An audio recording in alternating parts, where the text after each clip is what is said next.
Good morning, friends, colleagues, ladies and gentlemen. This morning I would like to talk about hidden cost of dementia care, who must bear.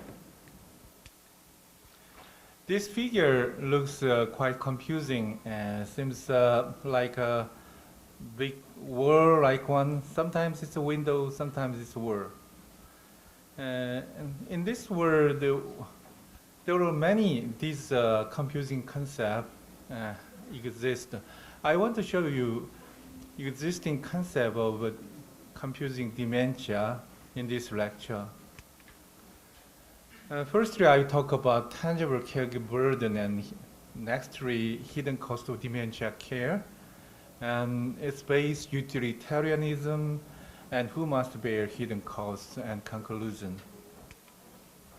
Mostly, we think caregivers have serious problems. Mostly, family caregiver, informal caregiver provides most of care for people with dementia. So we always think in this way. They suffer several burdened and several problems they have. It is true. And finally, we think they have a serious problem like depression. At least half of them suffer from depression and extreme fatigue and exhaustion, and stress, even anger and frustrations. Even though the serious concerns about the mortality they cause. Once a caregiver is burnt out, it leads to institutionalization. It's a usual course that we have observed. Are you empathic to noble sacrifice of caregiver? Yes, I agree. However, we need to think over this issue once more. What is the final outcome of institutional care? Once institutionalized, life in institution must be functional, regular, isolated, and limited. Similar place in a society is a prison or concentration camp, which might be better than an institution in some senses. Someday, almost all of them will die alone in an isolated room of an institution. The intermediate outcome of institutional care is abandonment. The final outcome is death. The hidden cost of dementia care are abandonment and death, which institutionalized people with dementia must bear. Utilitarianism took for its fundamental axiom that it is the greatest happiness of the greatest number that is the measure of right and wrong. Jeremy Bentham's greatest happiness principle, or the principle of utility, has been prevailing as the great standard in this world. Utilitarianism joins a very long tradition of thought which goes back to China from Moji, and in Greek philosopher from essentially Aristotle and Epicurus. They commonly told the people are living to get happiness or pleasure. We need to seriously ask to ourselves whether this idea is true or not.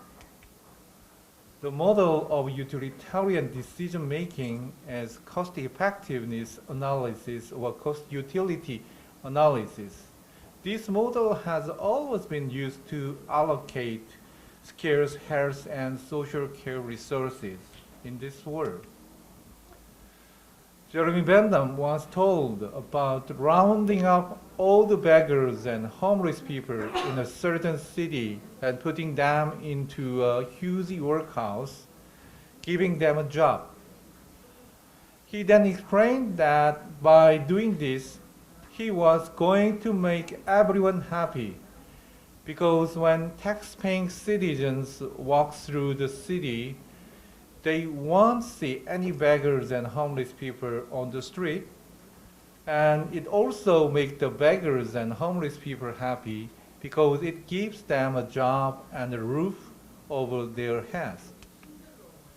Someone may say that if Vandam had taken a less drastic route and made it an option, not a necessity, his idea would have been approved by both beggar or homeless people and tax-paying citizens.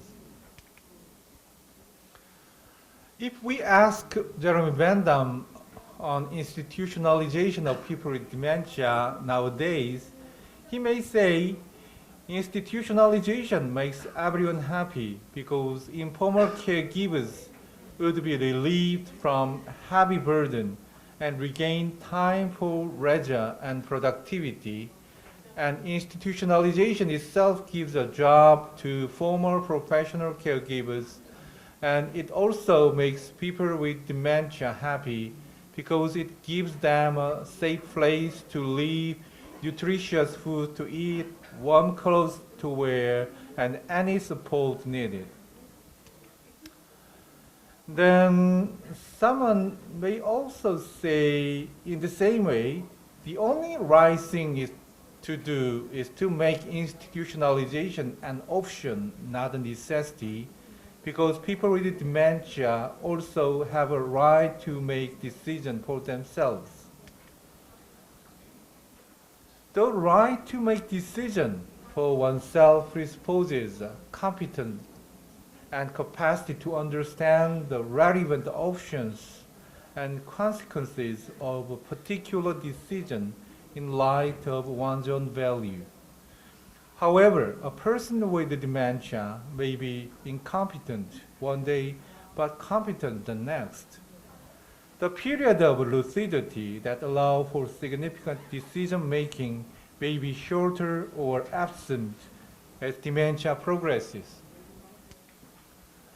In the real world, proxy decision-making for institutionalization by family caregivers has been widely accepted, even when people with dementia want to stay at home where they have lived long. This is case one. You are working in an institution.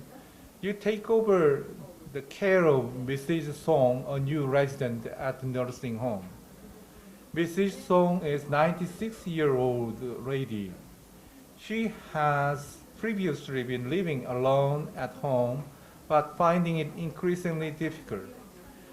Shortly after admission, Mrs. Song takes to her bed. She refuses meals. She claims that the nurses are taking her jewelry. You decide to spend some time taking a social and psychological history. She tells you that her husband died in 2000. Her only child, a daughter, died of cancer 5 years ago. She shows you a picture of her house, where she lived for over 60 years. Her husband had built it. She keeps the picture in her envelope beside the bed. Let's think over about this old lady's move to long-term care insurance, living 60 years long stay at home. Long-term care insurance is the fifth major social insurance scheme, after health insurance, national pension, employment insurance, and workers' compensation insurance. Long-term care insurance scheme provides facility care like institutionalization, as well as in-home and community care services. Contrary to our usual expectation, beneficiaries of long-term care insurance may not be individuals with dementia, but family members living with them, while beneficiaries of other four major SIS are people ill, retired, unemployed, or injured while working.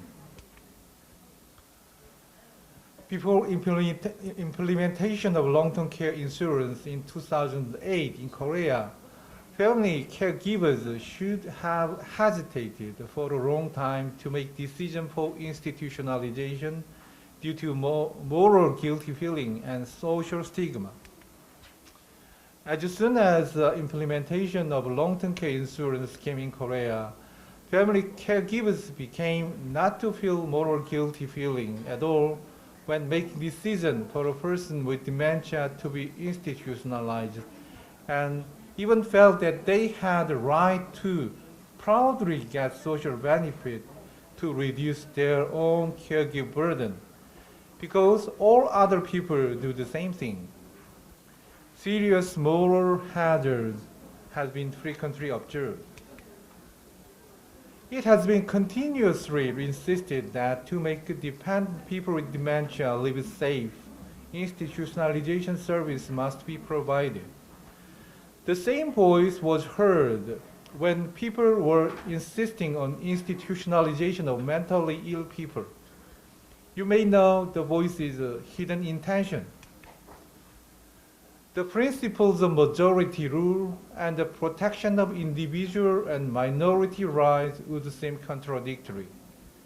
Lawmakers and politicians only heard loud voices of the majority shouting to reduce caregiver burden, to make a law for long-term care insurance, to make people with dementia institutionalized, which would make them die alone in an isolated room.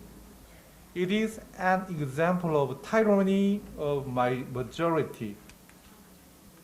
The origin to make people with dementia die alone in an isolated room of an institution, thanks to the long-term care scheme, would be the idea in our mind that we are living to be happy. Under the utilitarian notion, we have understood it is right if more people become happier, even though we owe our happiness to the minority who bears both tangible and hidden costs. Caregivers and lawmakers, politicians conspire together to get rid of burden caused by people with dementia because both were happy by looking after their own interests. Caregivers could be relieved from care burden, and lawmakers could secure enough votes for re-election. None of them felt guilty and responsible, thanks to the logic provided by utilitarian philosophy. Before this deal was made, there was a big demand of working hands from industry. It drained away hands to care for people with dementia from home to industry. Caregivers must have done two jobs, work at industry and caregiving. They started to give voices to reduce care burden, which made success to implement long-term care insurance scheme to be relieved with no guilty feeling or responsibility. As a result, once institutionalized, people with dementia must bear hidden costs by death alone in an isolated room and in institution. Who must bear hidden costs? Why people with dementia must bear? In these days, in this industrialized societies suffer from job loss, and those are many free hands to be able to take care of people with dementia at this moment. We would need to ask free hands to take care of people with dementia in community, not in institution. We need to remember the moral categorical imperative. Do the right thing for the right reason. Thank you for careful listening.